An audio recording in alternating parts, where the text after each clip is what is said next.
welcome tonight to we are going to full screen, trying to go in there. Welcome everybody who's coming along tonight. So just want to introduce everybody to our new Scottish Cladding Crisis seminar. My name is Zaina. I head up the state agency team here at Watermans Legal. We are joined by our guest panel speakers. We've got Phil Diamond from Diamond & Co. We've got Chris Hunter, who is from Graham & Civil Chartered Surveyors. We've got Darren Hunter from Hunter Wealth Management, and Sean Wood, who is the head of conveyancing here at Watermans Legal. We hosted one of these last year, and I think it was quite successful, more so in just giving a bit of information and some transparency about what's going on here in Scotland with cladding and buildings that have cladding. We'll all kind of have our own speeches and what we're talking about. One of the things and the reason I'm passionate about it is I personally own a flat with cladding, and I want to make sure not only is it the industry I work in, but it's also my biggest financial asset. So I've got a very vested interest in making sure that, I'm in the know, I know what's going on, and yeah, it's there. We've allocated time between 6 and 8 tonight. We're hoping that we're kind of all going to speak maybe about 10, 15 minutes max. And then at the end of the night, we will have a kind of question and answer session. So in order to do that, you are able to use the chat function on YouTube. So please do feel free to write down any questions you've got. We'll pull those. We'll ask a few questions from there. But if we aren't able to get to your question, then what we will do is I will be sending out to anybody who's registered online for our link. We will send out this information along with the slideshow and the presentation, and we'll be able to hopefully answer some additional questions from the panel guests there. I will have the slideshow up. We've got everybody's contact information there, so please do feel free to reach out to these guys.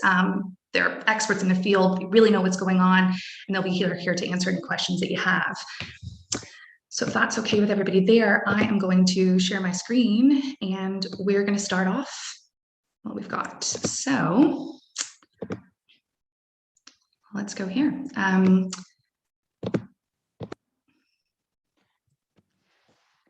So I won't really kind of go much into, again, just kind of a good welcome, a good intro. There's the contact details of everybody. Like I said, I will send this information out. These are, we're really lucky today. We've got some really fantastic speakers on, and I definitely think that if you can take down any information, take down their contact details. Everybody's really approachable, and they just want to help. They're here to help. They've been doing this for a number of years, and we've got the best in the business here. I won't go much into really the start of it because this has been hashed out for a number of years, but really just a quick overview. This all started kind of from Grenfell and the fire in 2017. It became, when we're talking about cladding, we're using a really overarching word in terms of the external makeup of a building, the external wall system of a building. So, appreciate it's not the exact science to it, but we're just using the overarching word there. We are really going to be focusing on how we're, providing transparent information and how we're here to help buyers, sellers, and really just people in the industry, because we just want to bring this transparency here. So I won't go through all this information because a lot of it is the exact same, but we are going to pick up from there. So first we are going into Chris. I will transfer over to you and you can kind of come on. Okay. Well, good evening, everyone. Thanks, Zaina, for the introduction. My name is Chris. I'm Director at Graham & Civil Surveyors in Edinburgh. I'll be looking at cladding from a surveyor's perspective. As I say, more than happy to field any questions later on in the evening. I think cladding has been quite a prominent topic in the residential industry for the last couple of years, and carrying out a number of home reports in Edinburgh. This has been certainly the case for us. It's been ever evolving over the last couple of years with different guidance notes and updates coming from the Ministry of Housing, Communities and Local Government. Initially, when cladding became a bit of a hot topic, it was originally aimed at buildings over 18 metres in height. They were deemed the risk. Things moved on quite quickly, and the MHCLG, the Ministry of Housing, Communities and Local Government, updated their guidance back in January 2020, which looked at buildings being dangerous irrespective of the height of the building, which was quite a key part of their update, because this then brought in a lot more buildings and also buildings with balconies present as well. The simple solution was the EWS1 form, which came in. Obviously, we'll be looking at the Scottish perspective of this, the home report system and buying and selling. But quite simply in Scotland, you would require an EWS1 form, the external wall safety form, because of our legal system. Each individual flat within a block would require to have this form undertaken. And I think now, from a surveyor's perspective, there's a wee bit more understanding. There's been a lot more sales and developments throughout Edinburgh, and obviously across Scotland as well, where EWS1 forms have been produced. So there's a wee bit more understanding now between surveyors, agents, and of course homeowners who are particularly interested in this.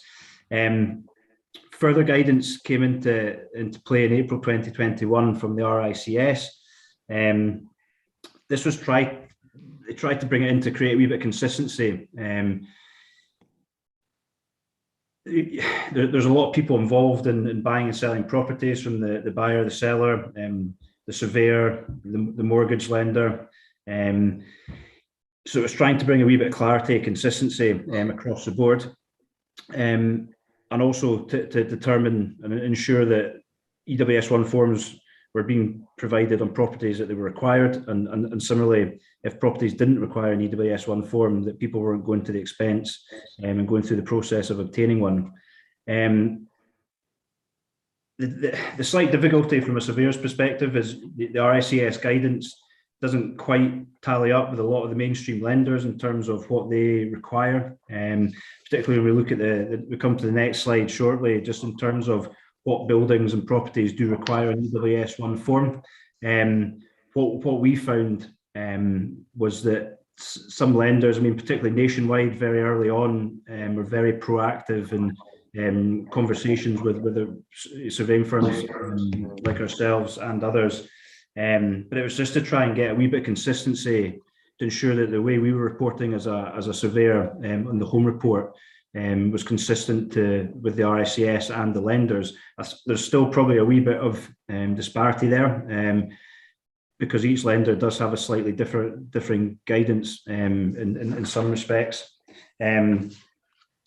I think one thing to make clear here from a surveyor's perspective, and particularly the RICS guidance, is a lot of people initially thought that we would go out and put a nil value on a property on a home report, and that's certainly not the case. We will put the valuation in the home report, but we have standard paragraphs depending on the situation of the property in terms of cladding, and we will report accordingly to the lenders, at which point some lenders we will report with a nil value, but with a valuation on completion of essential repairs, or on the assumption that a satisfactory EWS1 form report is provided, and the lenders are willing and happy to accept that. So certainly want to put people's minds at rest that we will not put a nil value on your home report. It'll just come down to when we report to the lender. So the guidance notes that came into play in April 2021, quite sort of self-explanatory, and I don't want to just read through them all because I'm aware everyone will be able to see what it said, but it covers everything from buildings 7 stories and above, 5 to 6 stories, 4 stories or less, properties with balconies. I think the key thing here is sort of MCM, ACM or HPL cladding. There's obviously then timber cladding as well. Properties 5 to 6 stories if there's more than 25% on the external wall system. So it's not a straight down the line approach of if there's cladding, it's an EWS1 form. There's obviously varying guidance from the RICS. I think the lenders, they look at it, if they maybe have a slightly stricter approach to that, if there is cladding, you know, they'll probably will seek an EWS1 form.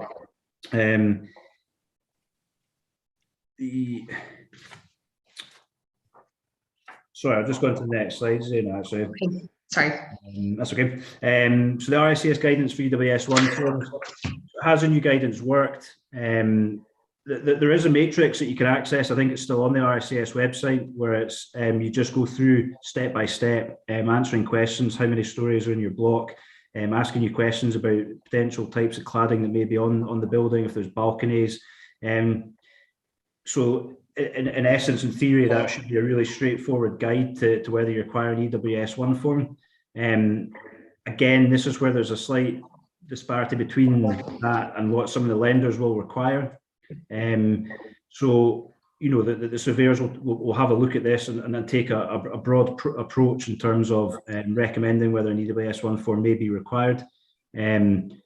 Quite often the wording will say it may be required. It's not a guarantee that every lender or purchaser will require it. But what we're finding, and I know Sean and Darren will probably come onto this from their side later on, is that some people say, well, I'm not going to get one. Hopefully it'll be a cash purchaser, and they won't, you know, there'll be no lending involved. What I would say is that most solicitors now, I'm not to step on Sean's toes here, but, you know, will request an EWS1 form, you know, in order to progress the purchase. It gives them reassurance and ultimately, you know, giving best advice to the client. So we have had specific examples of where we haven't referenced an EWS1 form within the home report, and we have had purchasing solicitors or buyers themselves contacting us saying there's a bit of timber cladding there, or there's, you know, you've not mentioned an EWS1 form, why is that? And that's when we're happy to have a discussion and go through our rationale. But equally, we always, you know, pass it back on to the buyer that, you know, it's not for us to make a call on it. We will give our professional advice as to whether or not we believe, you know, going through the guidance and the lender's guidance, it does require an EWS1 form.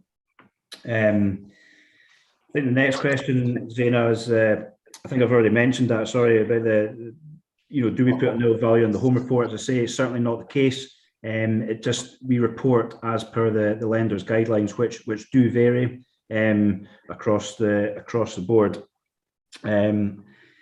Is there a central portal? There's not. You know, at Graham & Sibbald, we have we keep a list of developments that we go to. When we receive an EWS1 form, we'll update it so we're aware of what developments in Edinburgh that we've visited, and which developments have had EWS1 forms carried out, and the score they've been given. I think there's been, you know, the Edinburgh market's been incredibly buoyant over the last couple of years. So there's been, you know, a lot of sales evidence now. So it's actually, I think from a homeowner's perspective, a lot of people keep an eye on has there been other sales in the development. Yes, okay, well, we'll try and go online, obtain the home report, and get a copy of the EWS1 form. So whilst there isn't a central portal, you know, I think individual firms will probably keep a track in it. You know, Phil obviously know where he's been, what he's scored. So there's probably a lot of information out there. But I think from a general public perspective, if you're looking to sell, I think the first thing you would do is obviously have a look at properties that may be sold in the development and who is sold, who the selling agent maybe has been, and whether you can get a copy of the home report, which may include the EWS1 form. What should a homeowner do if they want to market their property for sale, or if they want to remortgage and they don't know? There's no specific answer as to who you should contact. If you're looking to sell, naturally you'll probably speak to an agent. So you'd contact Zaina, who is the cladding guru in the state agency in Edinburgh. You know, but you'd contact somebody an agent that's perhaps sold in your development already, because they'll have a bit of knowledge as to you know, whether an EWS1 form was required, and if it was, what it was scored. Alternatively, you can contact someone like myself or one of my colleagues at Graham & Sibbald. we can have a look at our records to see if we have visited there, and give you information that that perhaps there has been EWS1 forms already carried out, or of course you can contact someone like Phil, who'd also be able to give you information surrounding that as well. I think I probably rattled through that pretty quickly. As I say, it's not from a surveyor's perspective. We're there to go out. We'll look at the RICS guidance. We'll take into consideration the lender's guidance as well, although that does vary across different lenders. But from our perspective, it is ever changing. I know there's a lot of things going on in the background. There's discussions with the UK government, the Scottish government. There's money being made available, hopefully for certain pilot schemes. But I think from my perspective, as carrying out a home report, we will report as we see it. Some people may, request an EWS1 form, even if we don't mention it. I think it's just been safe. People want to know that what they're buying isn't going to cause, they're not going to have problems when they come to sell it or remortgage further down the line. So I think the process now, from our perspective and understanding, seems to be getting better. Although, as things change and evolve, I'm sure that will add a few complications down the line. But, everybody's striving to make the whole process smoother for people to buy and sell. And it certainly feels that they're making good ground at this moment in time. But I know there'll be time for questions at the end, but contact details are there. I'm more than happy to have discussions offline in the next few days. So please do feel free to contact me. Awesome. Chris, I've actually got a question on that, mainly just about the way the RICS guidance was, and I just figured it was really relevant rather than waiting to the end.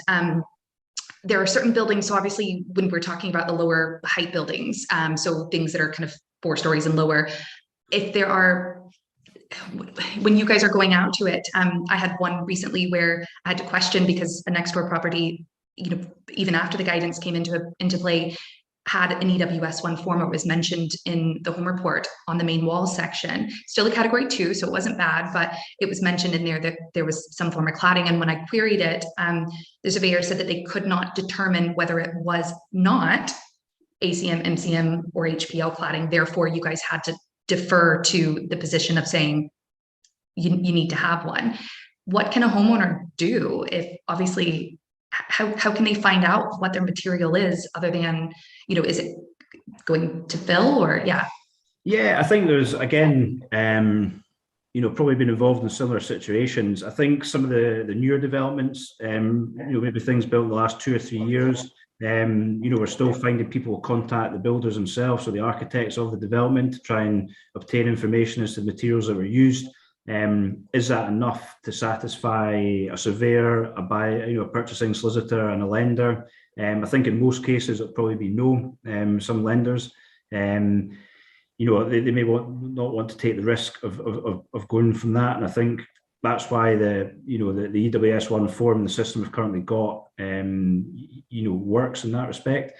I think if somebody is looking to sell a property, they haven't, there's been no sort of sales in their block or development, so there's no information as to what the materials may be. If the surveyor is able to identify it, then fine. But quite often it's not possible for us to give a definitive answer. We wouldn't, unless you're 110% sure, you just wouldn't put your neck in the line and you pass it on to somebody, a specialist like Phil, who can come out and provide the information, because that's ultimately what he's there to do, to provide that safety and comfort that block is suitable for lending.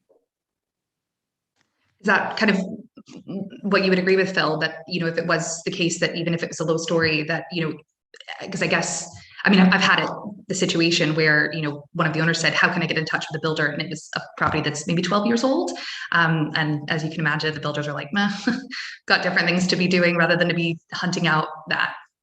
I think what we find all the time at the moment is there's no two developers, builders, lenders do things the same way.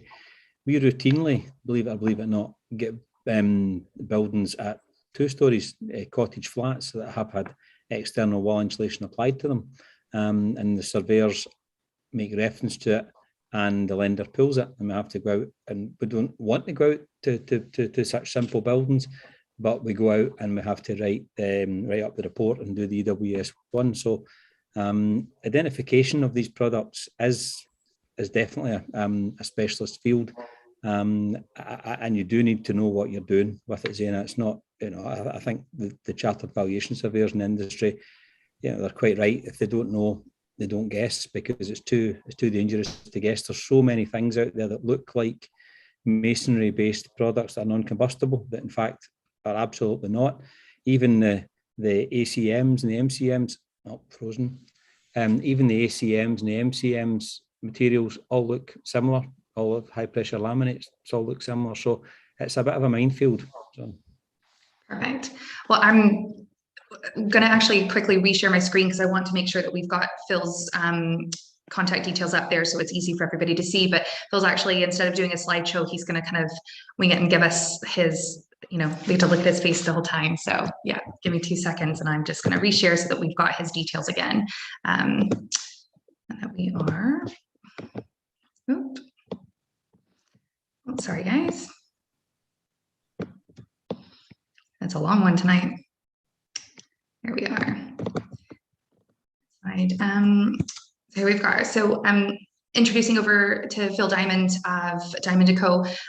Phil's going to be talking us through a bit of information about cladding itself, EWS1 forms, and I think really probably what's going to be one of the most interesting parts of this conversation, the single building assessment pilot scheme, which is really what the Scottish government is stepping up, and they're kind of hoping to be the answer to how we collectively are finding a solution for this. I think Phil's going to be able to kind of tell you a lot about it.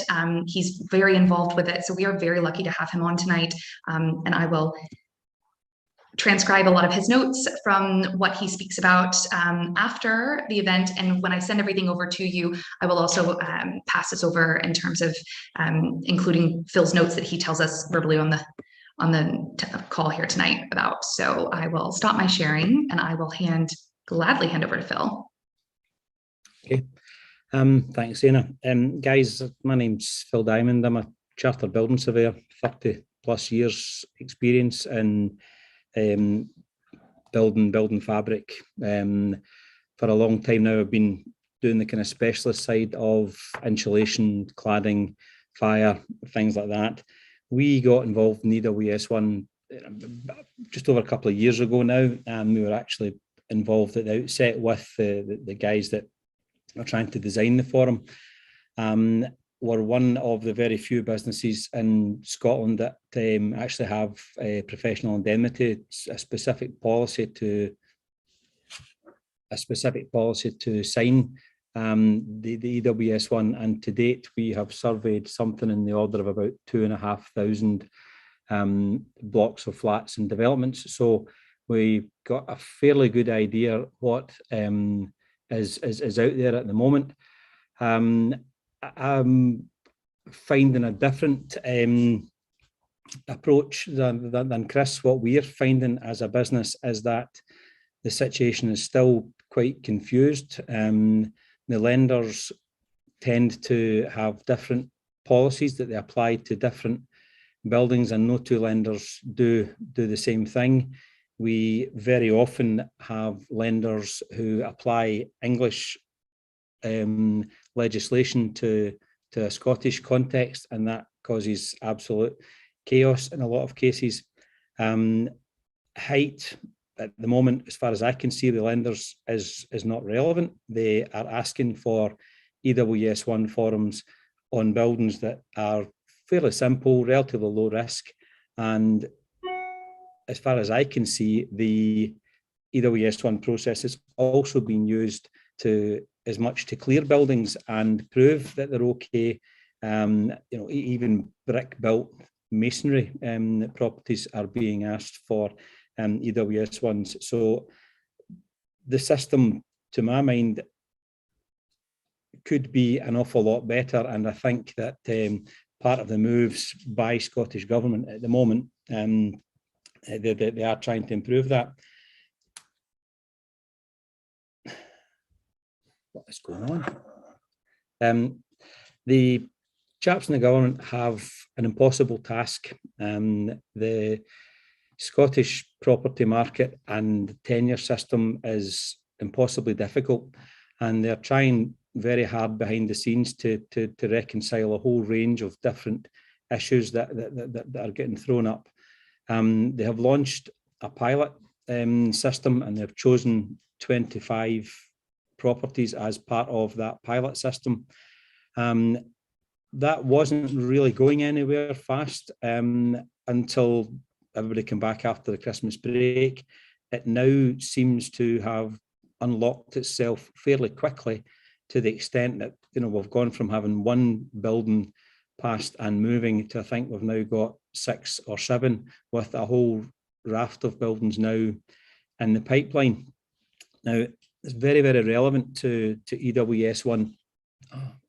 Very relevant to EWS1 because the EWS1 process will effectively be replaced by a thing called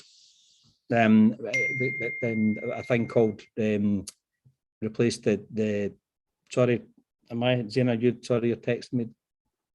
I was just saying that it's working just fine. I think the stream is just going a little bit buffered. It's just me. So the SBA process, fundamentally what that is that sort of view of the building in its entirety, and the output from that is designed to align us effectively with an English system, where EWS1 will be for the whole building, and there'll be one EWS1 for the whole structure that everyone can rely on. That at the moment is the plan. As a business, we've got, I think we're now working on five separate individual buildings, and that we're about to launch the first wave of detailed survey work on them externally. And the SBA process means that we also consider the internal aspects, and we do fire risk assessment. So luckily we own a chartered fire engineering practice as well, and we engage with fire engineering colleagues to do the interior sections and the more complex parts of that. So I think the scheme is very well intentioned. I think long term it will produce results. Unfortunately, the UK government have also launched a portal, and I think it's the intention that in due course the Scottish government's portal will be integrated into the English government portal, so that there's a national solution for the whole EWS1 process. So at the moment, I would regard us as being in a state of transition. EWS1 is most definitely not going away anytime soon. The transition period, I believe, will take some significant time, because by the time we lead into the survey process, we do the work, we do the output, produce the report. It has a peer review by the Scottish government's consultants. Then the government decide how that's going to manifest itself, and what the output in terms of the EWS1 Form, or EWA, I think they call it, and how that's going to be. So it's quite a complicated, convoluted process. It has started to pick up, and I think we will see that now moving ahead at pace, hopefully with a view to the pilot scheme getting up a wee bit of steam and buildings getting fixed, because fundamentally that's the issue here. We need to identify the buildings that aren't safe, and then there needs to be some form of regime put in place to fix these buildings. And from our own survey information, we've done, as I said, something like 2,500 developments, and of them we believe low 30s or so actually need some form of remediation. It's quite staggering the amount of remedial works that are required in a lot of these properties, and that ranges from materials such as timber, non-fire rated high pressure laminates, ACMs, MCMs, certain types of external wall insulation systems, It is really quite a complicated process that's attached to doing this. It involves multiple disciplines to try and actually fix the buildings. We again routinely get phone calls from people who are confused as to why they need an EWS1 at all. And in Scotland, I think there seems to be a fundamental misunderstanding that everybody in Scotland owns their individual flat. However, the external wall surface is regarded as common. So even a flat that has a ground floor direct access and is completely masonry, if 3, 4, 5 stories above that, there is cladding, that will require an EWS1. And we also get a lot of people phoning us asking that have used the matrix. It's on the RICS's website. I read the various bits of guidance that are out there, totally and understandably confused when the lender comes back and says, well, look, we still want the EWS1. So what the government have done up here, they've tried to create yet another type of guidance documentation in Scotland, and it's a document called the Scottish Advice Note. It's fairly well written. It's quite a practical document. It's quite a sensible document.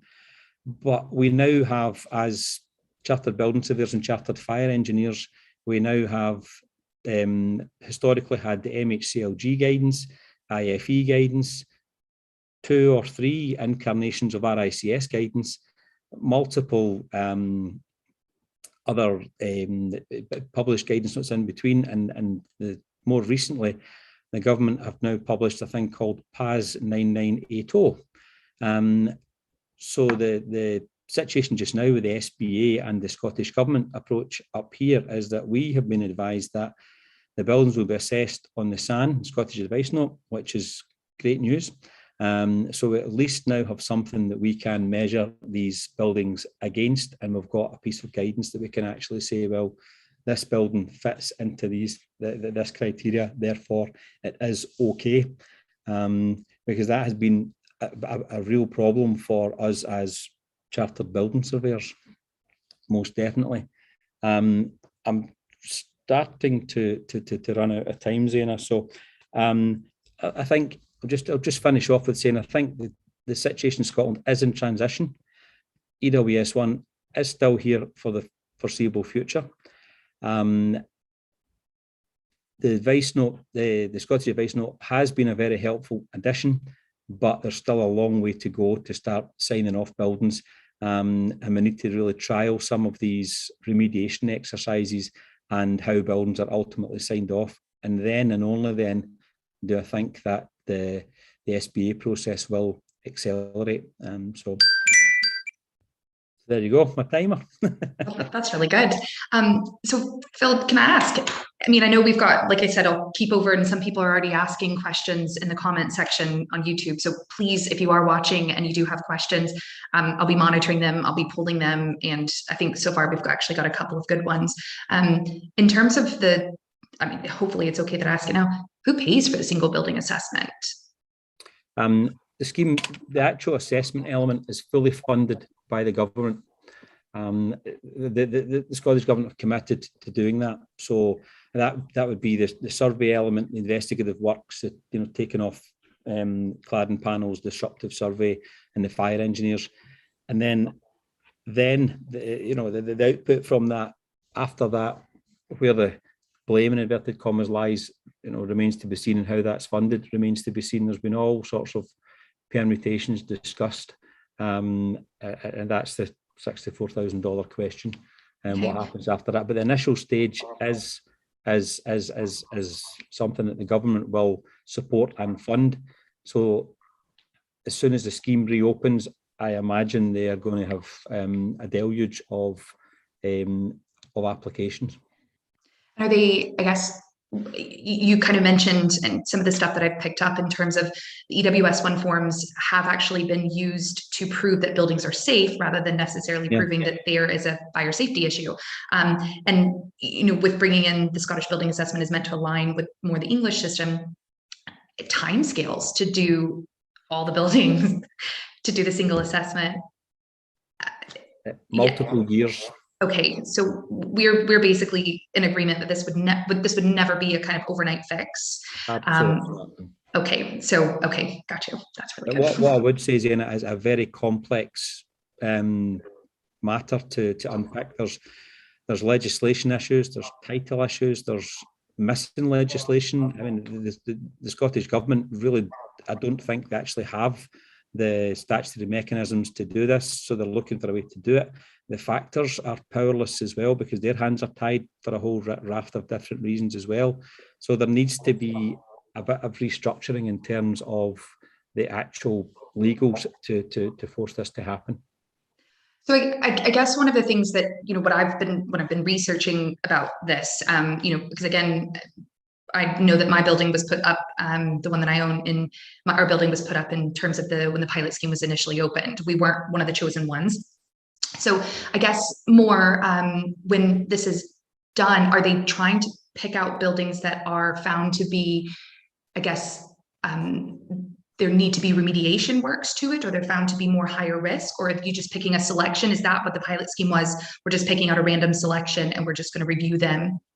I don't think it was random, Tina. I think it was considered, and it was designed in such a way that it would throw up a raft of different problems for each building type, because the guys that do this stuff in Scottish Government wanted to effectively experience, you know, where the issues were going to come from, so we could iron them out, because it's got everything in it, from buildings that are known to be, you know, not clever, to buildings that are high, to buildings that are low that are okay, to new builds that theoretically shouldn't really be on there. I mean, even on that one, it's, if there's a new build, how do we discharge it? How do we get out the system?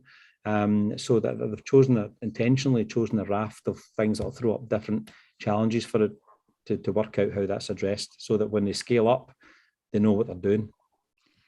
So it's definitely not ever going to be a situation where probably in the next, because I think that was when I was reading through information and was trying to decide, or, you know, when we're picking out topics and we're talking about this tonight, I guess initially it was looking at going, oh, is this single building assessment form, is that going to be the immediate fix? And is this going to kind of just replace EWS1 forms? And is this something that we can maybe be relying on towards the end of this year to early part of next year, and that we can all focus on working at that?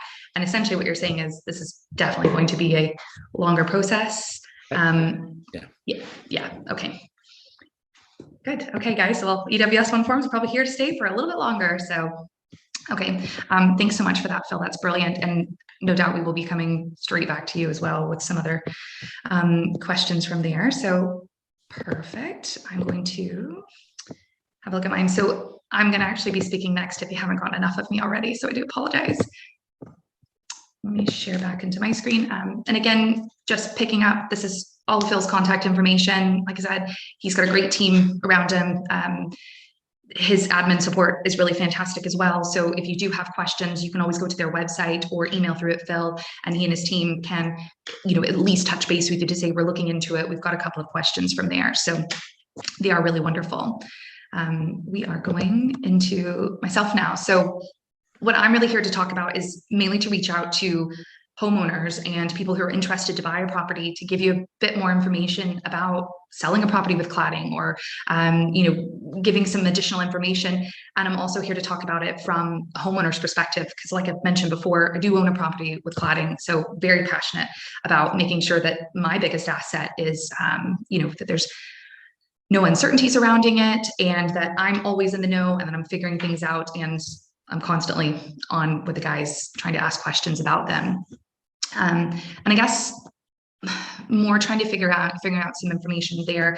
Cladding, EWS1 forms, and property sales. And really there's no easy way around this, no easy way around the solution. I think just as we've just been talking right there with Phil, it's going to take years to sort out. So I guess really from that, it's trying to figure out, you know, what is your motivation? What is your kind of interest to it? If this is your home, this is probably your home for the next 20 years, then to be honest, it might not be in your interest to be, gung-ho about trying to push this and get this fixed, because, you own your home, you love it there, and great. If this is a kind of stopgap, or maybe after a lockdown, you've realized, can't be in a flat anymore, I need more space, I need to be out, or actually I'm relocating, then it's a different story for you, and you are actually looking to sell and you're looking to relocate. And so this is where it becomes very important for, it's in your best interest there. So the main purpose of our cladding seminar, like I said, is really to provide open, honest, and transparent information and advice on how homeowners who want to move or need to move can do so, and also to give property buyers confidence that when they are buying a modern property in Scotland that maybe does have some cladding there, that it's a good safe investment. I think for a while there were a lot of agents who didn't want to speak about it, a lot of solicitors who just thought, we'll just leave that, or maybe just it's not going to be a good investment there, let's just leave it until somebody else figures it out. And then once there's a bit more certainty about it, then you can look at investing it. And I guess more what I'm keen to get around from our conversation is we won't have the exact answers that fit to everyone's circumstances on this seminar. So for those of you who do still have questions, just afterwards, if there's anything that maybe hasn't directly touched on maybe some of the questions or your own circumstances, get in touch with us. We will have everybody's details readily available. We will send a follow-up email as well afterwards. So we'll be able to pass this information over to you, because we all want to do as much as we can to help out. And I guess as well, the truth of the matter, many properties with cladding that require the EWS1 form, they are achieving successful sales. So, don't believe the hype that properties aren't selling. Don't believe the hype that they're not selling for good and strong sale prices. And I guess in some areas they won't, but that's going to be more just down to maybe the condition of the property versus it having cladding or not. Maybe, there are various factors, but overall with the property market, it is still a really strong market that we've got in here. So again, my personal experience, I own a property in Scotland with cladding. It's based here in Edinburgh. I found out about it probably around the same time that a lot of other homeowners did. Towards the end of 2019, turns out I was marketing a property for sale in my development, and the surveyor came through, dropped off the keys again, and just said, FYI, there's a category 3 for main walls. Here you go. And I thought, go in. Can you just sit down and have maybe a quick 5-10 minute chat with me? And really, can you walk me through this? Because I've never heard of this. I don't know anything what's going on. And I guess more, that's where, it's very good to kind of keep in a good relationship with the surveyors. I know that this was kind of unrolled to them, and trying to get this information out, widespread, it will be hard. One of the things that I'd done is I immediately reported, the comments from the surveyors to my residents association and also to our factor. Probably like many of you guys who are affected by cladding are well versed with, the factors wanted little to no involvement in trying to help us sort this out. And I, probably playing a bit of devil's advocate, I appreciate why they did that, because here they aren't the kind of acting agents, they basically act on behalf of the homeowners. They are not the homeowners. So for them, they need to get actual approval from the homeowners in order to do something. So that will vary in what they're able to do. I think there's been some factors that have been very helpful. I say helpful, that have been, kind of doing things that maybe aren't necessarily, putting it out there in terms of the owners, giving the owners as much information as possible. So there's various kind of pros and cons to it. But I guess more so in my instance, we got together as a kind of group in a whole, got things moving. Our factors, kind of are more on board with assisting the owners now, and that's what we've got there. Because our residents association were able to take action, they were proactive and they kept informed on the topic. We were actually able to obtain an EWS1 form for each block within our development. Again, we would now need to apply to the specific EWS1 form provider in order to obtain our individual EWS1 forms. But we were able to kind of coordinate this in the early parts of 2020, just pre-lockdown happening. So going from a timeline of saying November 2019, we had a meeting with all residents, or as I said, with our AGM, we were able to achieve a majority owner's approval for the Residents Association and on behalf of the committee to investigate options on behalf of all the owners as to tackling this situation. We knew that the EWS1 forms were going to be in place. How do we get something that would be actioned on behalf of owners to allow us to sell or those to remortgage? By January 2020, the Residents Association had spoken with 3 specialists, and they were able to put a proposal together. And then really by March 2020, our development had an EWS1 form carried out for each block, and the homeowners are now able to obtain the individual EWS1 forms in their name. We've been able to receive this individually at a discounted price, mainly because we coordinated out of our general maintenance fund, major maintenance fund, in order to kind of pay the lump sum to the specialist to go in and produce these. I think more of what I'm interested to say is it's not all doom and gloom. I think properties in my development are now successfully selling, and they're selling for really strong prices. So for example, a 2-bedroom, 2-bathroom flat sold at $242 in 2019 from a home report at $240. So really only achieving 1% above the home report value. The most recent sale in our development was actually one that Watermans had dealt with, and it was a 2-bedroom, 2-bathroom, almost identical floor space. It completed just last month in January at $275 from a home report at $260. So we achieved a 6% above home report value. Again, you know, much can be said in terms of, you know, there's a smaller number of stock available in the current market. We're still in a kind of housing demand and a boom within the current market, but at the same time, 2019 was a really strong market for us as well. So I think that, you know, those are very strong prices. So just kind of putting these figures into kind of format, we're looking at a 15% increase in the last 3 years in the development I've got, compared to the Edinburgh average really being around the last maybe 10 years. And again, I'm using a very overarching, mainly looking at flats versus houses. So I'm looking kind of as an overarch in the last 3 years, appreciating that there was kind of a small break in things, you know, during lockdown. And then we had the circuit breaker lockdown in January 2020 and then 2021, and really just going through the overall global pandemic. The average growth, you know, was slightly less overall. Really finding a practical way to get moving, you know, just to kind of help homeowners. Like, what do they do? What if they feel stuck? What if they can't do anything? You know, what if they, you know, have really just feel like they can't get moving? If you want to remortgage or you want to sell your property, you know, again, you have to take action. As Phil kind of mentioned, you know, the Scottish or the single building assessment pilot scheme, it's not finished yet. And the proposal of having that be the solution where the government pays to have that single building assessment form for you. It's also not identifying if there's going to be remedial works that are going to be in place or required, excuse me. So this kind of wait and see approach that the Scottish government's going to come in and save us all. Again, if you don't need to sell, then, you know, that wait and see approach might be perfect for you. It might just be the right thing for you. But if this is a stopgap, or you do need to sell, or you want to release money in your home by remortgaging, then you've got to take an action. You've really got to get motivated to do something. And, you know, we're giving you the tools or some of the information about how to do so. So what can you do?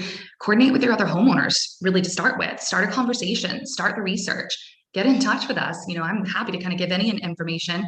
When we did this seminar last year, I spoke to a number of the homeowners within various developments who were kind of just starting the process within their residential committee. And I was happy to give additional information that I've experienced. So there's really various things that you can do with it. Again, the factors may be limited in what they can do or what they will do for you, because the factors are the managing agents that act on behalf of the instructions for the homeowners of the committee. They can't and won't do things for you off their own volition. Like, they've got to get instructions from you. So of course, Phil, of course you can jump in at any time. So some of the challenges that you're describing there, we are about to launch a GIS mapping system that we've taken every property that we've touched in the past 2 or 3 years that we have data on, Zaina, and put it onto a GIS mapping system. I've licensed that to a separate company, and they've all but built the data for us now. So on the back of that, we are going to set up a cladding helpline, so that people that have a query about their cladding can call us, and my team can basically tell them whether the building passes or fails. Because I think the thing to remember here is that the majority of the stuff that's in the market is actually good. The problem at the moment is that there's nobody out there that has a published list of what's good and what's bad. So what we have done is we've created a resource that's going to be available initially to the legals, conveyancers, surveyors, things like that, where they can call us and my team will tell them what we know about that building, whether it passes or fails. And the next part of that, Zaina, is that we are kind of trying to push the cost of these things down, because there's a fundamental baseline level that we can't really get past, because the professional indemnity element of these are so expensive. And what we're trying to do is to recycle information that we have and to almost automate it and remove the requirement at every step for it to be a chartered professional that's talking, because that just brings in a whole raft of cost.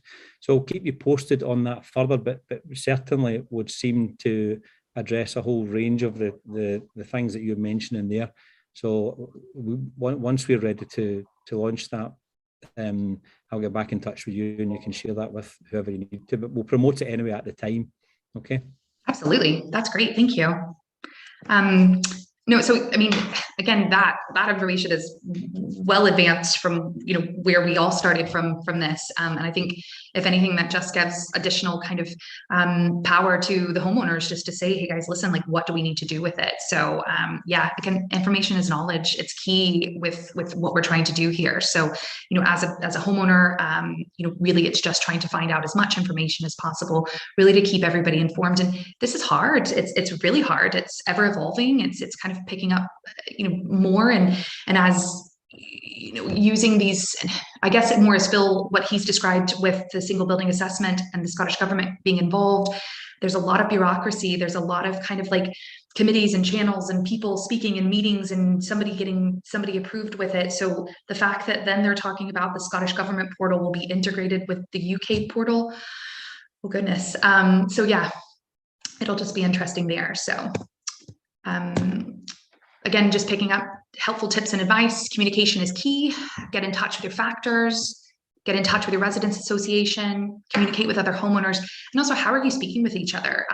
Does your development have a Facebook group set up? Do you have a WhatsApp text group, or can you set up meetings, virtually, of course? And again, I don't know, I think probably we've realized most of the virtual meetings have had a bigger kind of turnout than in person, but we've got that as well. But there's email groups, there's various ways that you can get in touch with homeowners and really just try to share information.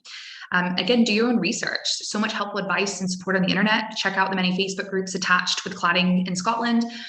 These have been set up by a lot of homeowners, and it's really just trying to share kind of firsthand advice and experiences. I'm on a couple, and I saw a gentleman recently that just said, I'm trying to remortgage. What have you guys done? Or with my own Facebook group, we've had a few people that have asked about remortgaging, or what do you need to do, or looking to sell. And, again, I'm just here to love it if you sold with us, or used us for the remortgage. But again, if it was the case that if it's just providing helpful information, then that's exactly what we want to do. I won't kind of get into this because it's really just talking about when you're trying to enact change or getting your factors to do something. It's talking about do you need 100% approval because of the title deeds versus a majority owner's instructions. I'll leave that more to kind of pick over what the titles say, and you guys can look at it from the slides and stuff. But it's really just trying to get the factors to kind of action and do things. So we'll pick up there. If you guys want to sell, this is a big thing. Like I said, still really passionate about it. It's really important to choose an agent that has experience with cladding, is knowledgeable, and isn't afraid to talk about it. I say that because one of our USPs here at Watermans is we actually do a lot of the viewings for our homeowners, mainly just to take the stress off of them, or if they've got other things to do, probably a million other things to do other than showing the property themselves, or if they're trying to buy a property, a lot of our clients book their own viewings whilst we're doing the viewings of their home. And I love the opportunity of meeting with buyers, because some of them will say, oh, you work for the firm, can ask questions about cladding. What is an EWS1 form? What does this mean? Is this safe? And I think that's a prime opportunity for me to kind of give reassurances. I'm there to sell your house, and I'm there to give more information about it. And if I can explain it in a way that they understand or they know, or I can give them answer questions about what is an A1 and an A2 rating, just to kind of, sometimes I'll even just say, well, why don't you go back and ask your lender, or ask your financial advisor, ask your solicitor these questions, just to help them get more information. But choosing an agent who is really keen on it, or who's not afraid to talk about it, that's going to be key. And that's going to make sure that you're the best setup into achieving the best price for you. Ask the agent if they're actively learning and if they're involved in the cladding situation. So I'm constantly asking the surveyors or asking Phil, or I'm just saying, I've been out to this property. Have you guys been out to it? Can you tell me a little bit more about it? That is key as well. And really, are the sales team training their sales negotiators and their property admin team? Are they training them about cladding and about EWS1 forms? I say this is so important because it's the property sales team, it's those sales negotiators, it's a property admin team. Those are the first people that speak with potential buyers during information requests, booking viewings, getting feedback about the property. They're even speaking to buyer solicitors. So if you have a team that don't have a clue or are just shying away from answering questions, how much confidence are you going to be giving over to the property buyer that this is a good value property, this is a really good investment? So these are things that are really key about making sure that when you are trying to sell, you're setting yourself up to be as successful as possible. And it's just choosing an agent who really knows their stuff. Again, not knowledgeable agents will not only be able to give homeowners excellent advice for their pre-sales and marketing advice, but they can also have the confidence and knowledge when speaking with interested buyers to pass on information during viewings or when sending out information as a first point of convo with the interested buyer. I firmly believe there's nothing worse than hearing from an agent, ooh, I don't know, I'll come back to you, but let me just go and check. Because odds are, is that buyer just going to be like, well, I'll just go and find something else, or I'll find another agent who can answer my question. So these are all really important things. When you're selling your property with cladding, I definitely think it's very important that, again, when you're booking your pre-sale valuation, do your research. When it's time to come and market your property for sale, I like to instruct the EWS1 form if it is required at the same time, really from the initial outset when we're getting the home report. The reason I do this is because Phil and his team, they are busy. They're really busy. Although that they've got a fantastic group and they are able to fit us in really quickly, they're also really inundated with these inquiries and these requests and these surveys. So there will be a backlog in terms of what their time frame is to produce these reports. So they are really doing their best to get them out as quickly as possible. But at the same time, we want to ensure that if we've got an interested buyer, that there are no delays as part of the conveyancing or as part of the transaction. So by making sure that you've got an EWS1 form at the outset, it is setting you up in the best preparation that you will, be able to confirm to a buyer that it's a good property, that it's a safe property, that there's no issues with it. So again, that's one of the key things that we feel, and that's one of our policies, is if we know the property requires an EWS1 form, we instruct that from the outset to ensure that there are zero delays with it. And the guys are great. We can help coordinate that on your behalf at the same time that we organize the photos and the home report. So we would reach out to Phil just to say, hey, listen, Phil, we've been out to this property. Have you been out there already? Or can you tell us a little bit more? We've got a client, or the client's instructed us, we need to get this arranged. Can you go ahead and send out the invoice? And can you get that prepared for the client? So we handle all of that on your behalf. They then send you guys the invoice as the homeowner. Once you pay it, they produce the EWS1 form after they've been out to the property, or if they've already been out there, they can produce one for the block, and we would kind of get the ball rolling from there. Again, during the marketing of the property, once it's live, we're there to answer questions. When the offer's agreed, we would hand everything over to our conveyancing team, and then they would go ahead and seal the deal from there. So just really kind of a wee breakdown in terms of the process and the steps with selling. But arranging a free pre-sale valuation or even a telephone call with us to have the initial chat, that's really what we're here for. We're here to kind of help you through it. We can give you a bit more information. We can look up previous sales stats and sales information for your property or any other one. So just get in touch with us. So again, both Phil and Chris have already kind of touched on it, so I won't go into too much, but do I still need an EWS1 form? If there was, obviously, when the updated RCS guidance that came out in April last year, yeah, the answer to that is usually it has been. Normally what we would do is when I'm going out to do a free pre-sale valuation, I would note if there is cladding on the property, or I would do research to see if there have been any recent sales really within the last year, and seeing what the surveyor has commented about the main walls, or in the section that says matters for conveyancing solicitors, is it referenced about maybe the requirement of having an EWS1 form? So those are two areas that I would look at. If I note that there's cladding on the outside, but I can't really find anything that would give me from research a definitive answer, I'd reach out to Phil, or I'd reach out to the guys at Sybil's to ask questions, to say, I've been out to this property, can you give me a little bit more information? They're fantastic, always willing to help, and we would relay that information back to our clients. But I think overall, just using very general arching scenarios, I've not really felt like the RICS guidance has had an impact and what it was intended to do, which is to reduce the number of EWS1 forms that were being required. I think most lenders and even, like I said, solicitors are kind of taking a safe is better approach, which just says, let's just make sure that the building is safe. You know, that the EWS1 form is being used to prove that buildings are safe. Cash buyers, this is a question I get asked all the time. Oh, but what if my buyer is cash? Do I really need to get an EWS1 form? Because I don't think I will. Yeah, if I was paying cash and I was buying a building that was mentioned about cladding, I would want to make sure that what I'm buying is a safe building. And I think when homeowners put themselves into the scenario of being a cash buyer, they would probably admit they would be doing the exact same. So I think if you're kind of taking yourself out of the equation and you're putting yourself into the position of a buyer, you would be wanting to make sure that your investment is sound. So it's, again, it's not a requirement because there's no lenders, but at the same time, many solicitors are going to be advising their client who's buying the property, you should maybe get one, or you need to make sure that it's a safe building. So again, I wouldn't count just because you have a cash buyer that it's out of the equation. Cash buyers in the current market are still few and far between. So there's no reason to kind of guarantee that. Again, just picking up in terms of the pilot scheme and the external wall appraisal forms. I've included a link in terms that I could find online for an example of an external wall appraisal form. How will this affect the Scottish property market? Pilot scheme is still underway, as Phil had said. It's really was created to kind of test the market. It does not replace the EWS1 form yet. But by yet, I think that Phil has just accurately given us the information to say this is not going to be an overnight solution. It's probably not even going to be a year solution. This is probably going to be an ongoing kind of evolving. So EWS1 forms is maybe the main message here. They're here to stay. We're going to continue with them. So it's just something we're all going to get used to, but they are working. Yeah, I just answered one question. In terms of challenges that we've got, really a lot of challenges in the cladding crisis in Scotland. Again, disagreement with homeowners or residents associations on the appropriate plan of action when dealing with cladding for homeowners. For example, to coordinate building surveys with specialists to obtain an EWS1 form ratings, or do we just do the wait and see? Again, that's going to be something that you and your homeowners are going to have to come up to an agreement with.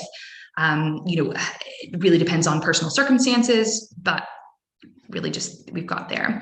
A factor, they can seem to be unhelpful and not wanting to get involved, but remember they only act as the agent for the homeowners. Coordinated efforts by the homeowners to give the factors clear instructions will make a massive difference. So just coordinating together will probably do wonders for you.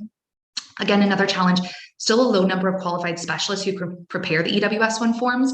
Hearing Phil and what they're doing to be proactive about, you know, again, a cladding helpline or getting this geo-tracking, I think is what he said. So basically getting that information that would be there, that we've got a kind of central database, all of that's going to be really helpful.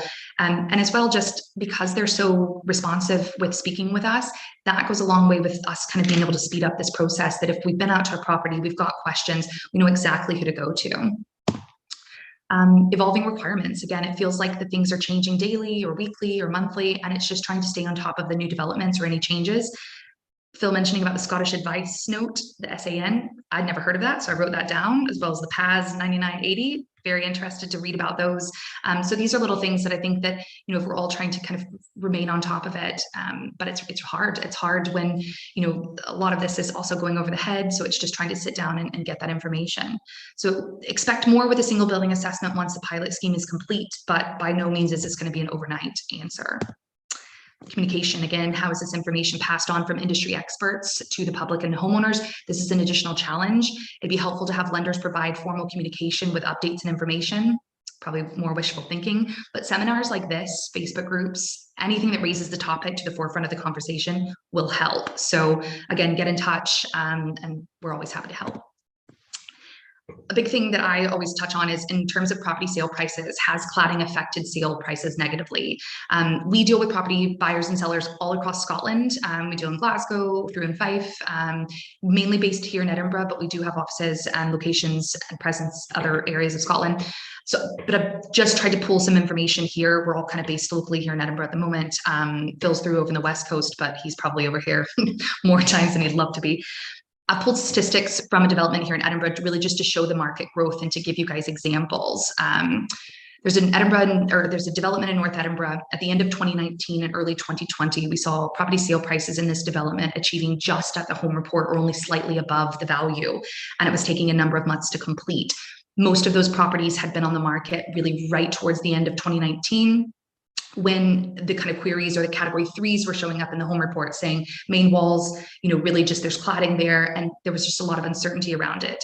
Appreciating that obviously there was a lockdown, but by the end of 2020, after phase 2 opened up in Scotland, properties began selling quickly and with strong prices, seeing the last 3 completed sales achieving above home report values at 6%, 8%, 10% above home report in kind of that 2020.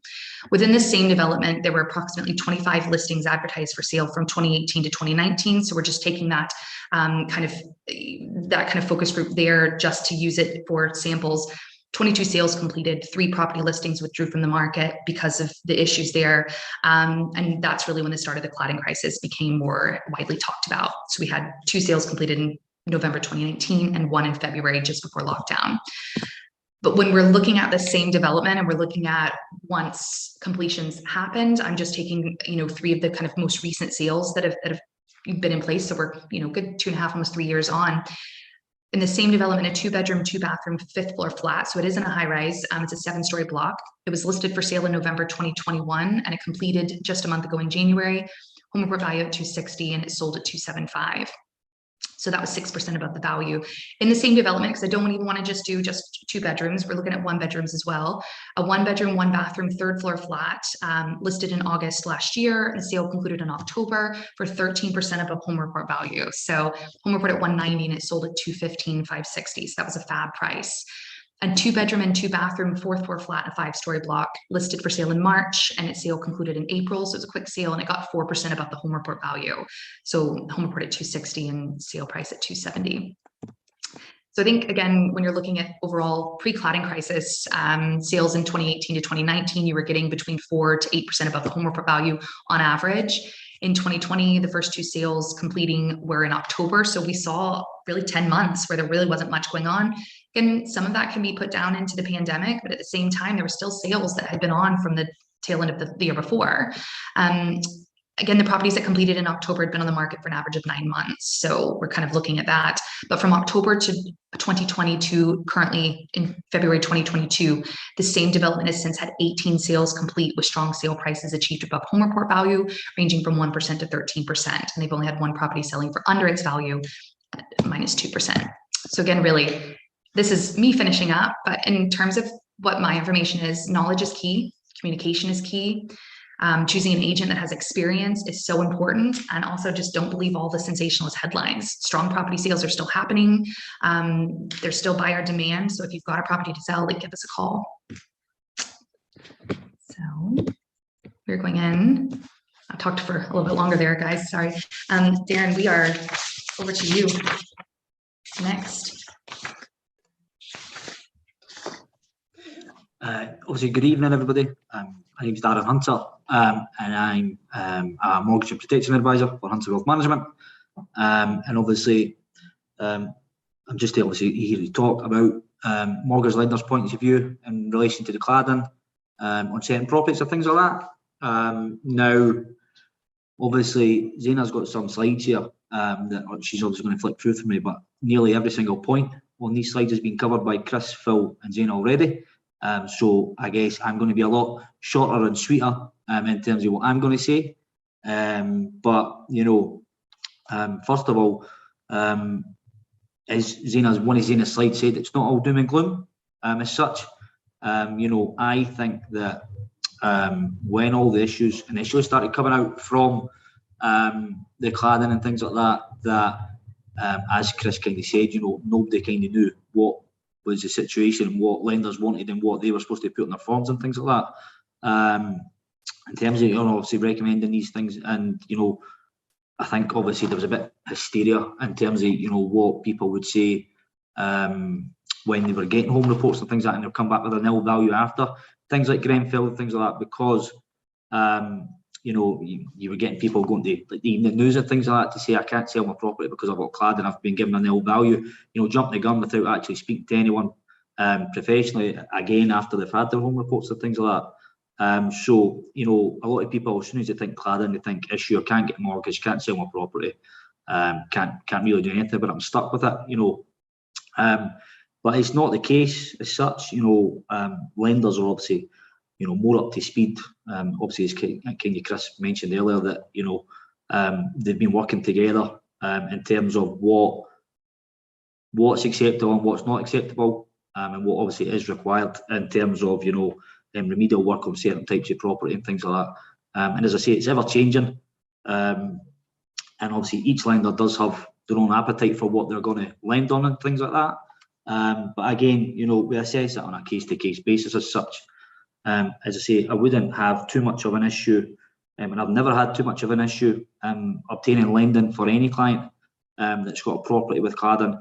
A lot of the time it's a lot easier than people may think, which again is all down to people thinking, as soon as they've seen something in the paper because they've had a nil value or something like that, it's actually quite a big issue. Having cladding on your property and obviously trying to obtain lending or selling your property, things like that. And as I said before, it's easier than you think, I would say. Obviously, don't be put off by potentially looking at a property if you see cladding mentioned on a home report or things like that, because it's pretty easy. I would say, especially in this day and age, is obviously the guidance is up to speed, that lending's obviously obtainable widespread on these properties, especially a lot of the newer ones as well, because a lot of the new ones are following the most up-to-date guidelines when they're being built and things like that. So I would say that that there's obviously no issue as such if you do see a property with cladding, or obviously you want to sell one that you speak to someone like myself or obviously Zane or something like that, and that that we wouldn't have much of an issue moving forward for you. Obviously, I would say that if you've currently got a property that it's got cladding, and you don't have an EWS1 form, and obviously you're coming to the end of your deal, more than likely, if you were to look to remortgage elsewhere and we recommended a different lender, that would obviously trigger a valuation, which would be required, which may then obviously, someone like Chris may pick up to say, actually, we do need an EWS1 form, to say, and then obviously that would become an issue if you haven't got one, whereas, you'd have to obviously go and obtain one. But, if, you're wanting an easy life and you've currently got a mortgage on a property, but obviously you've never had to get an EWS1 form, you can stay with your current lender. They're not going to ask for one, because a lot of the time, they're not going to instruct a valuation unless you're obviously looking to potentially raise funds as such, or obviously, release equity or anything like that.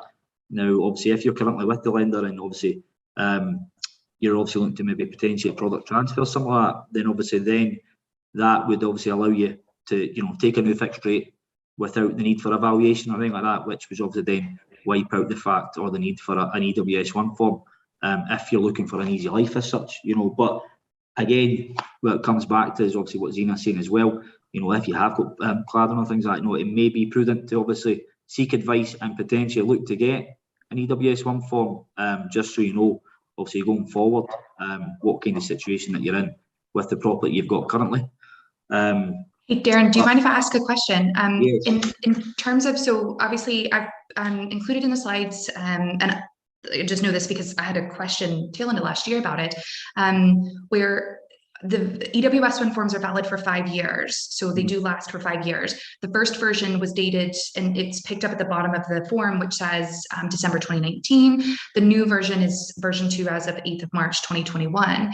In terms of what you do with you processing, whether it's a brand new mortgage application for a purchase or whether it's a remortgage, is there ever anything where the lender picks up in terms of the date of the report or the version that you would need to be picking up on? I'm just thinking of like common questions that I know that, again, it's been picked up in the conveyancing part with what I do as well. Yeah, again, it's really down to each lender. Each lender has obviously a different appetite for, obviously different parameters for what they're going to accept as well. And obviously, again, it'll come down to, if it was a new purchase, it'll come down to, what the surveyor said, I think. And obviously, it depends on obviously each lender. As I say, each lender will have different criteria to what form they will accept or what date they'll accept it from. But as long as it's valid, 90% of the time, I can't see much of an issue as such with that. Perfect. Thank you. But obviously, again, I think people have just got the wrong idea with obviously mortgage lending and obviously on properties with cladding and things like that. It's obviously, it is more accessible than obviously previously was when all the issues started coming out. I don't think there's too much of the confusion, even though it's ever changing for people like Chris and Phil.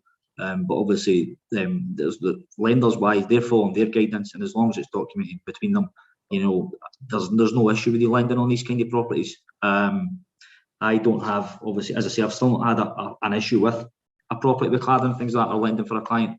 But as I say, it's just a misconception. It's just been put out badly, I think, by certain people in press, especially press, obviously, to say that, you know, people are getting nil values and things like that, which is just not the case unless it's necessary from a survey to do that. But yeah, as I say, you know, at the minute, you know, if you have a property with cladding and things like that on it, and you are coming to the end of your deal, I would suggest that you speak to an advisor, obviously, or like someone like myself, because at the minute, you know, interest rates are rising. They're probably going to continue to rise, and if you obviously don't act soon, I guess, you know, you could come to the end of your deal, you could be paying a lot more than what you're required, and obviously you may have some issues, obviously in terms of taking a new deal elsewhere, and you know, it's more than likely that you should be speaking to someone now if it's come to an end, especially if you've got an issue with cladding, so we can actually assess what's actually required. And you know, if you do need an EWS1 form, if we're moving elsewhere, you know, we get done quickly, so you don't obviously end up paying far too much than what you're actually required to do. But obviously, you know, a lot of the points on these slides have been covered by the three people before me. So, you know, again, I say it's going to be short and sweet, but do you mind if I ask you a question? Yes, you can. And it's, so I've included in there one of them, in terms of one high street lender being Santander, don't accept EWS1 forms. I think that this is so important. When this was brought up at last year's cladding seminar, it happened to me. I got the client who had been watching the seminar and ended up instructing us to sell his property, and the buyers who I'd done the viewings with and offered with him. And when I started, you know, touching base to say, just wanted to, they asked me a question about the EWS1 form, and I just said, how is it going? And all of a sudden, when they were talking, asking me to kind of, can I get a management company to prepare a letter? And I thought, I've heard this before. Where is this? So is it definitely the case that, you know, in terms of Santander, what is it they want? Or are there any other lenders that are the exact same as them where they won't accept the EWS1 form?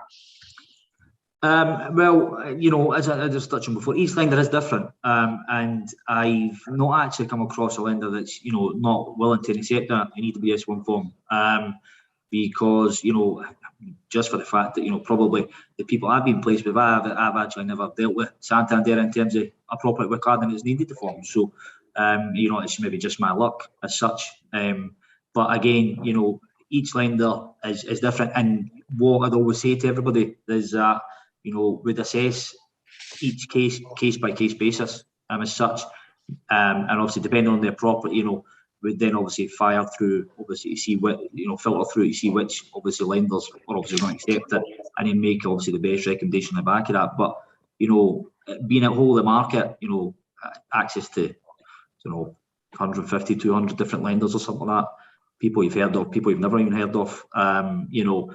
And again, you know, there's always going to be somewhere out there for everybody, as such, and everybody's situation, because as I see, each lender is different. So. Perfect.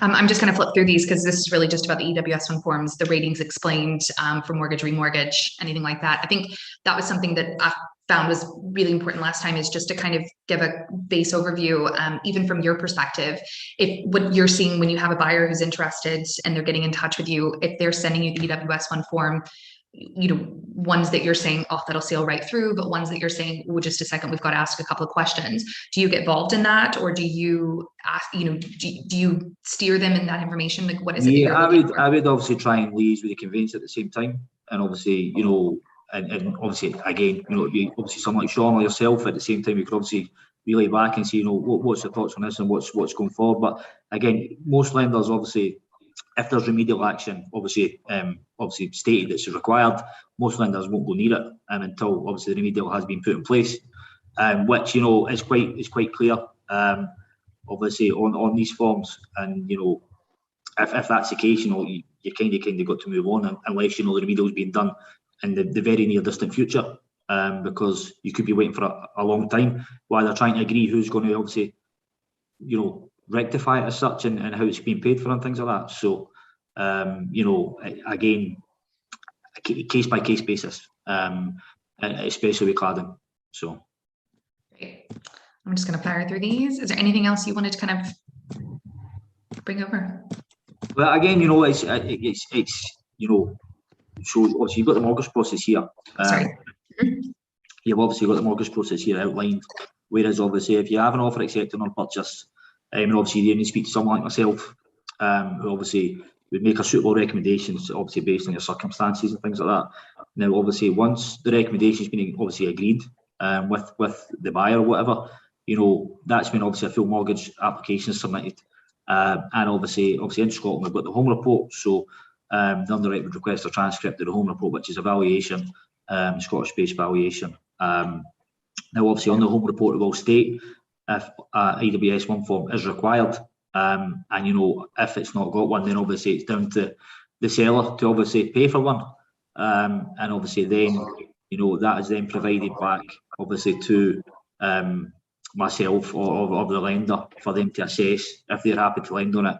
So again, case by case basis, but most of the time now you're finding when people are selling their properties and things like that, and if they have got cladding on it, they've already got the form in place, because it would just hold up the sale going forward as well. So but yeah, as I say, more than happy to answer any questions as such that obviously I'll put over, and obviously feel free to contact me with anything at all in relation to trying to obtain lending with with obviously a property cladding. So Perfect. Awesome. So we are then, guys, we're doing great on time so far. So Shawnee boy, it's over to you. So I'll do my share screen again, and then I will let you take it away. And then we've still got probably about 20 minutes to kind of answer questions. I don't think it'll be as long as that, but yes, we've still got that available. Good to go. Yes. Hopefully there's still some people watching us tonight. I know there's football on tonight, but I will definitely keep this short and sweet so you can all watch it. So I'm going to talk about cladding from a conveyancing point of view, which is, usually isn't the most exciting part of any talk, but bear with me, it won't be long. So the first thing is that Zena spoke about that I definitely echo is that if you're selling a property, is be prepared. Have everything in place before you go live on the market. We're seeing it quite a lot that people don't quite grasp that, and it just causes problems and delays. Even in the last couple of weeks, we've seen a few properties where we've had an offer accepted from a purchasing point of view anyway, and then we've realised that an EWS1 form is required, the lender requires it, and it just slows everything down completely. It means that you don't progress the conveyancing because you don't have loan papers. By the time the report is carried out and sent to the lender, that can take a few weeks. It takes a while for the lender to then approve it, which hopefully they would. But you've probably lost a good few weeks in the process, and it's just going to delay settlement.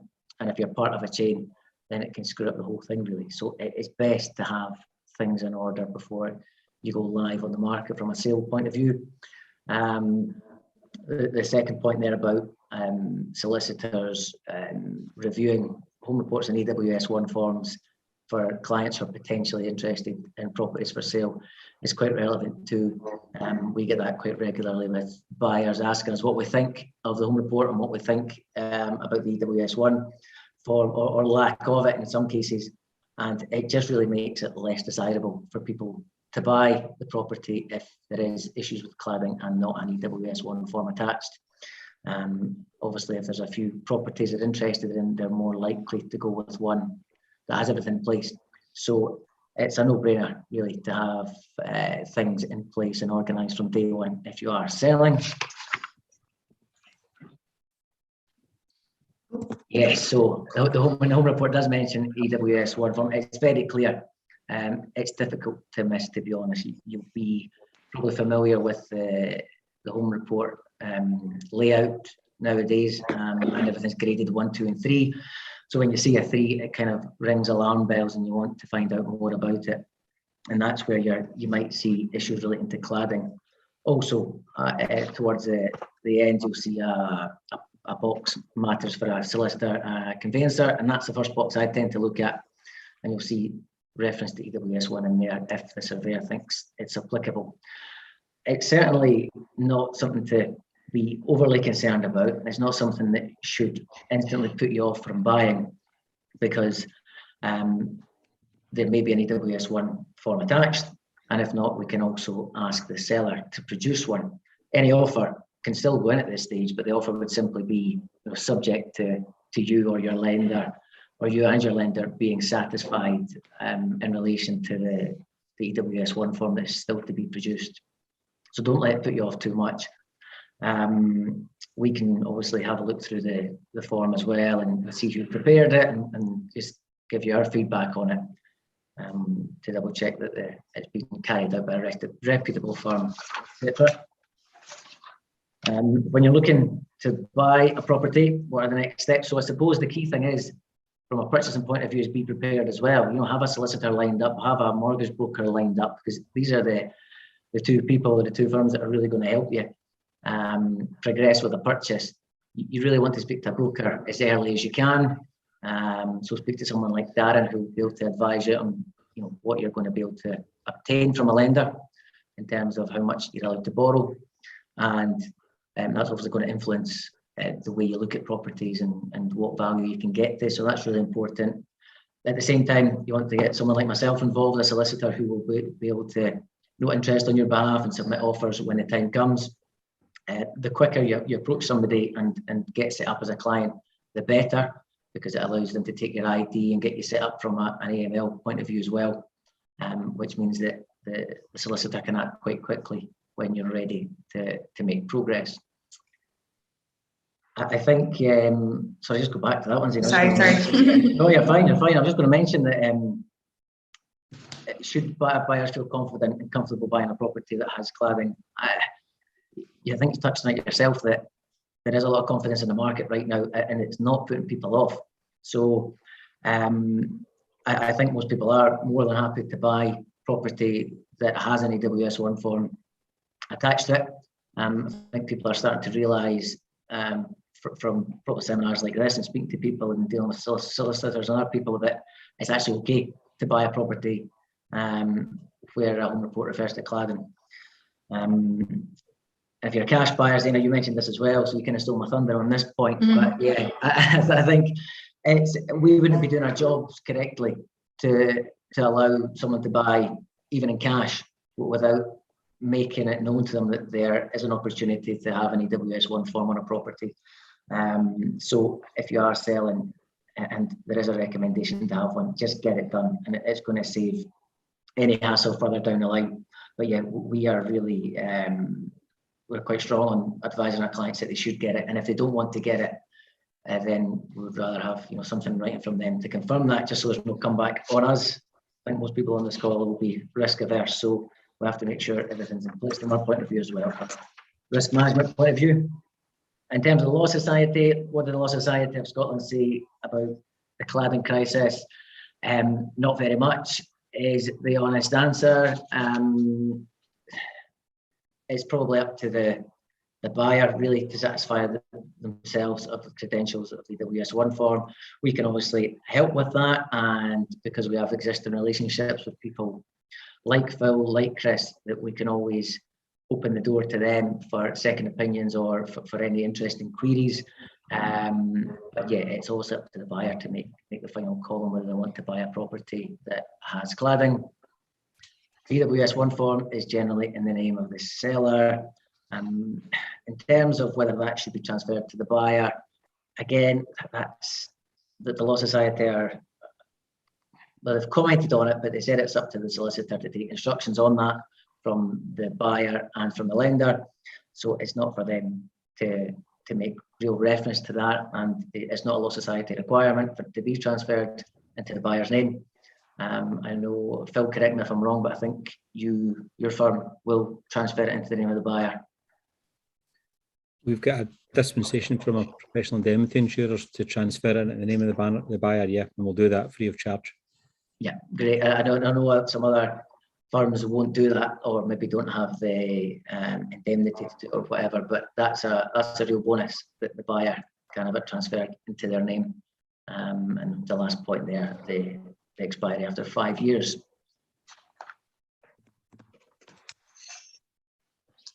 So I think Phil went into a bit of detail, as Zena mentioned, the 2 on the single building assessment.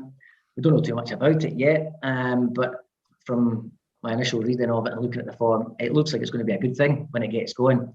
It will provide a lot of information, which will be very helpful and give comfort to a lot of people. But it's probably nothing not for us to comment on yet, and probably we're not going to be seeing it properly in action for a while yet. But it's good that there's real progress there, because also there's a lot of concern and speculation in the last couple of years, but it looks like we're on the right track eventually with cladding and finding a resolution to it, which is important. So yeah, the Law Society, they're speaking with conveyancers, so there are certain people in the industry who are involved in this process as well, which is quite good, just to get everybody discussing this issue and trying to get everyone on the same page, really, so that we can find a solution. Helpful tips, yeah, purchase process steps. So when you're looking at properties, first thing is to look at the home report. That gives you all the key information. You should look at that probably before you even view the property, so you get an idea of what it's like. View as many properties as you can.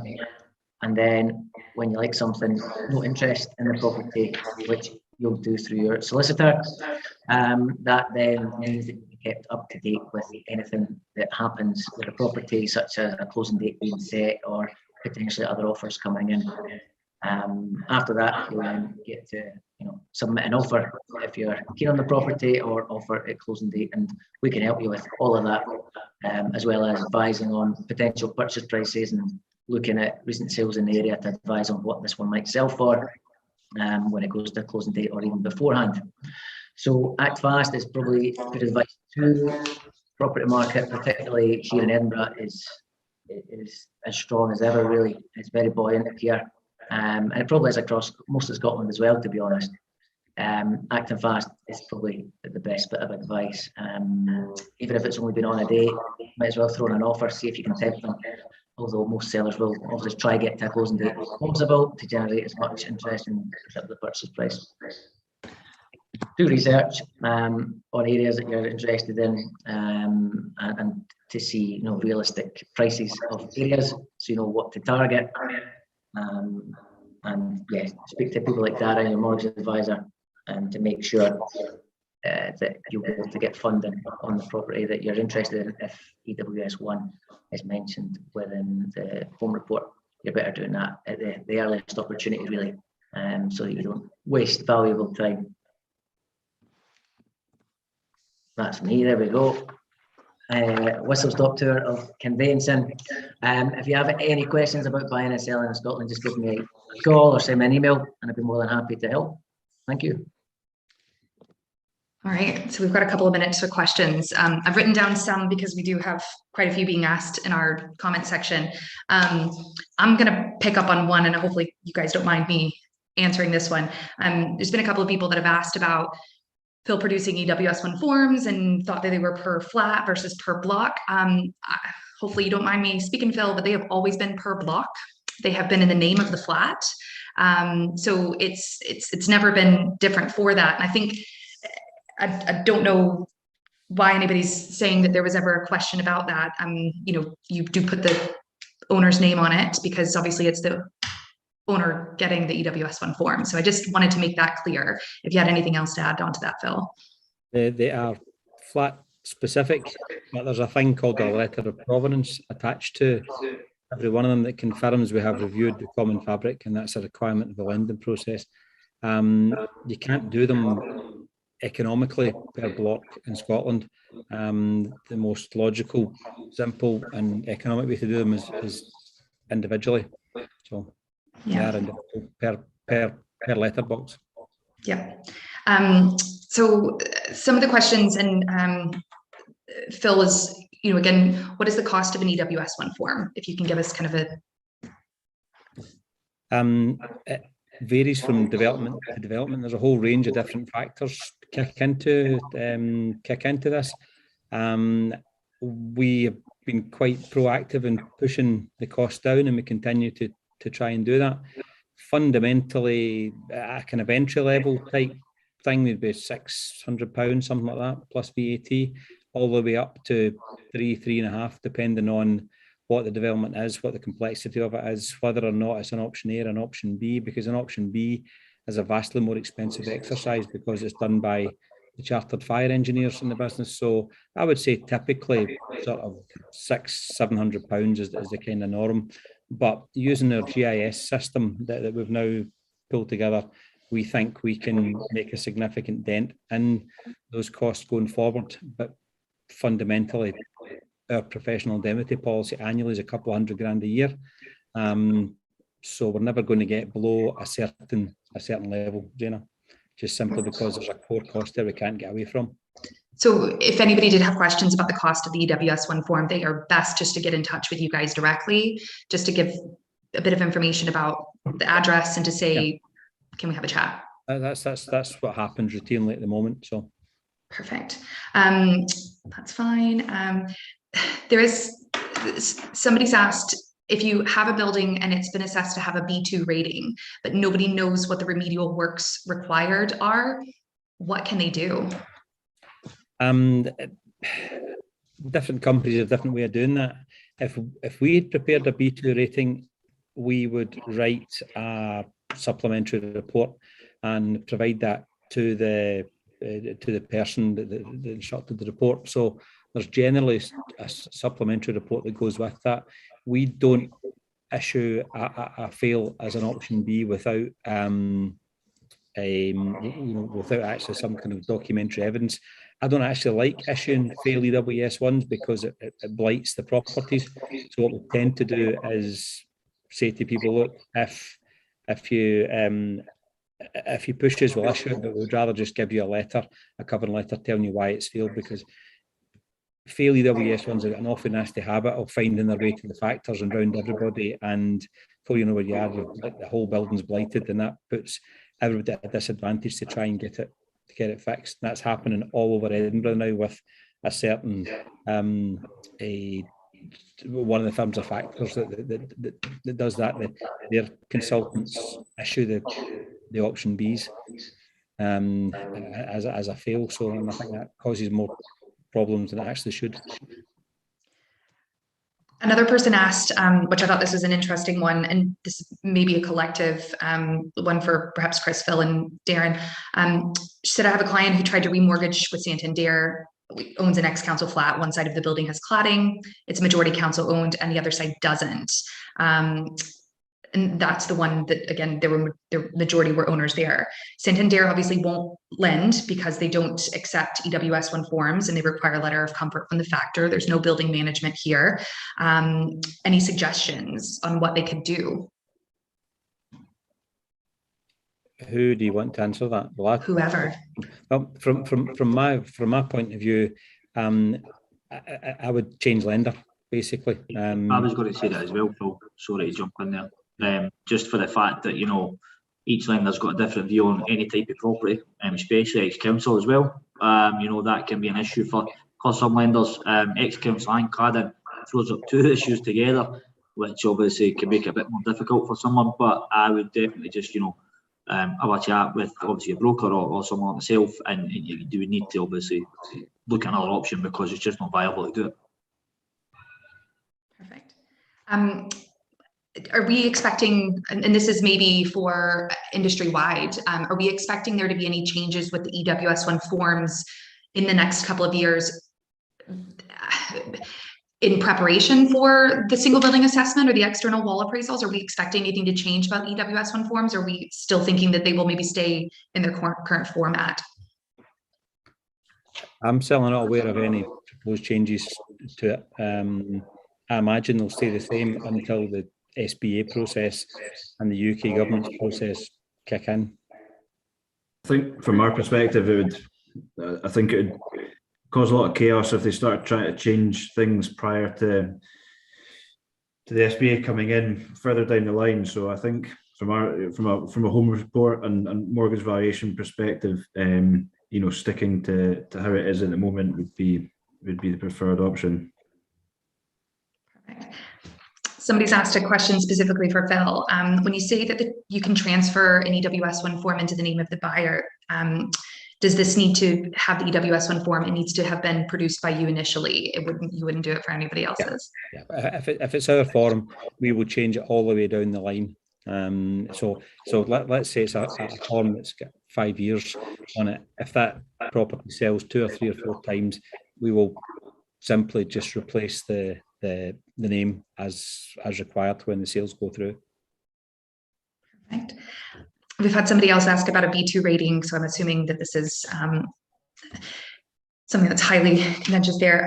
So if you have a B2 rating on your flat, you obviously can't just replace the materials on your outside of your property. So basically you would then have to arrange the entire building to be fixed. Is that correct? Correct. Yeah. Yes. And is this something though, I guess more of you wouldn't mind kind of telling a bit more about the other company that you've got in terms of the remediations, if it's something that you guys can assist with or can give information on? It's certainly something that we can assist with. A lot of the buildings that are out there, some of them are quite complex and require a higher level of fire behaviour expertise. And the government, the lending industry, etc., quite rightly have requested that in certain circumstances above 18 metres, you have to have the engagement of a chartered fire engineer. So we purchased a chartered fire engineering practice to assist with that. So they're called Brooker Diamond. I'm the managing director of Diamond, the company, and Brooker Diamond. And we work together with our chartered fire engineering practice on some of the more complicated properties, of which there's many in Scotland, incidentally, that have got unique problems. Perfect. I guess we're coming up to 7:45, so I think that this is a great time that we can stop. So what I'll do is I'll thank you guys so much for your time. This has been super brilliant and I've learned tons from it. What I'll do is when we finish here, I'll save everything over. We will publish our seminar online tomorrow once I get the links edited, and we'll make sure that everything with the slideshow we can send out to people who've registered on. But as I mentioned before, we've got the contact details of our panel speakers today. Please do get in touch with them. They're absolutely fantastic in what they do, and they're here to help. So thank you guys so much for all of your help and for joining in, and really appreciate it. Thank you, Zena. All right, have a good night.